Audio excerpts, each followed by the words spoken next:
Chers amis, bonjour. Nous sommes le lundi 14 octobre 2024. Il est 9h30. Quelques news de l'Arménie, de l'Artsakh et de la diaspora arménienne. L'Arménie s'est jointe à la déclaration commune des 34 pays condamnant les attaques contre les forces intérimaires des Nations Unies au Liban, la FINUL. Il y a un contingent arménien donc, qui est déployé au sud Liban, une trentaine à peu près de soldats arméniens, des soldats de paix, voilà, sous l'égide des Nations Unies.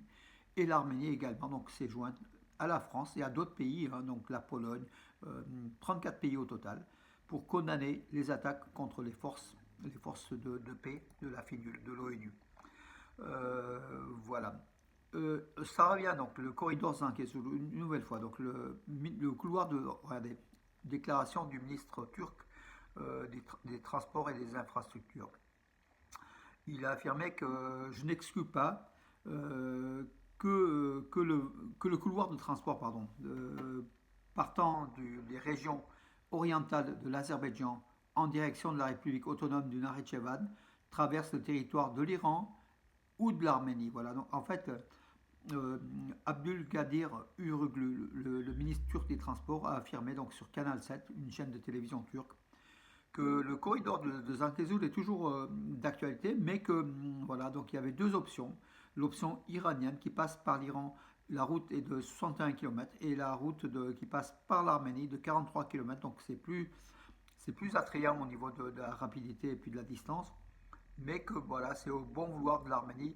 Donc pour lui, donc maintenant la Turquie ne revendique pas le corridor du Zangezur, mais affirme que c'est une des solutions, une des deux solutions. Voilà.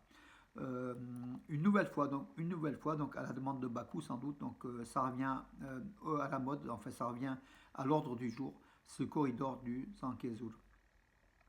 Mais l'Arménie propose comment le carrefour de la paix. D'ailleurs, le carrefour de la paix bénéficie comment dirais-je, du soutien de l'Union européenne. C'est ce qu'a reconnu l'ambassadeur de l'Union européenne en Arménie samedi lors d'une déclaration.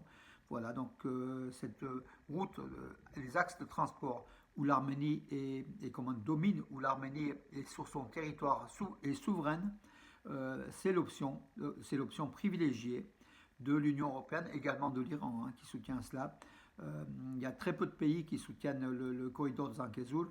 Dans ces très peu de pays, bien sûr, il y a la Turquie, l'Azerbaïdjan et peut-être la Russie. Mais la Russie n'est jamais claire dans ces déclarations-là, elle est ambiguë. Voilà. Et puis mes amis, donc très peu d'informations. Bon, Robert Kocharian qui est en procès, donc bien sûr pour corruption, donc enrichissement personnel. Il dénonce les simulacres de procès. Bien sûr, le gouvernement pachinian essaye de faire tomber Kocharian, coupable de présumé d'enrichissement personnel. Lui et sa famille et beaucoup d'amis. Voilà, le procès est en cours. On verra donc dans les semaines à venir ce qu'il en sera.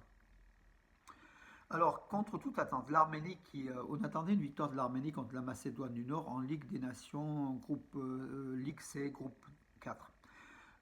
L'Arménie a perdu une nouvelle fois 2-0 à Yerevan, au stade républicain d'Yerevan, contre la Macédoine du Nord qui était meilleure que l'Arménie. Voilà, tout simplement. L'Arménie a pourtant dominé dans la possession des balles, dans les tirs cadrés, mais la Macédoine du Nord a été beaucoup plus efficace, beaucoup plus professionnelle. Donc elle s'est imposée 2-0. Elle consolide sa position de leader de ce groupe avec 10 points. L'Arménie n'a que 4 points, donc est deuxième. Voilà. Ex aequo avec les îles Féroé, vous vous rendez compte, voilà. Bien sûr, ça a créé un tollé, puisque l'Arménie n'a aucune chance d'être maintenant en tête du groupe. Il ne reste plus que 2 matchs. Et l'entraîneur ukrainien, Alexandre Petrakov, l'entraîneur ukrainien de l'équipe d'Arménie, était bien sûr visé.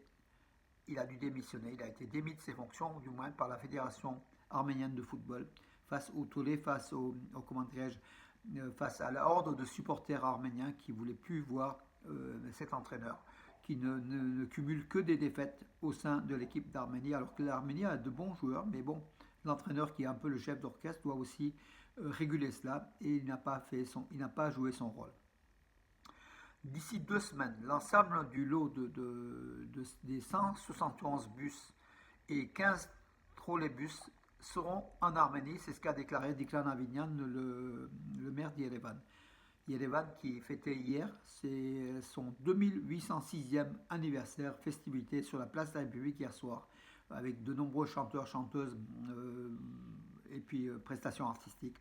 Voilà. Et puis d'autres événements qui ont aussi parcouru l'Arménie pour fêter ces 2806 ans de la capitale arménienne, Yerevan, Yerevouni. Que dire d'autre, mes amis? Oui, un camion qui est tombé dans la rivière, dans la région de Vailsod, dans la rivière Alpa. Donc, c'est une région sinueuse en fait. Au niveau des routes, bon, il y a souvent des accidents, surtout les transports routiers, des camions. Voilà, j'essaye de voir s'il y a une actualité qui peut vous intéresser, mes amis.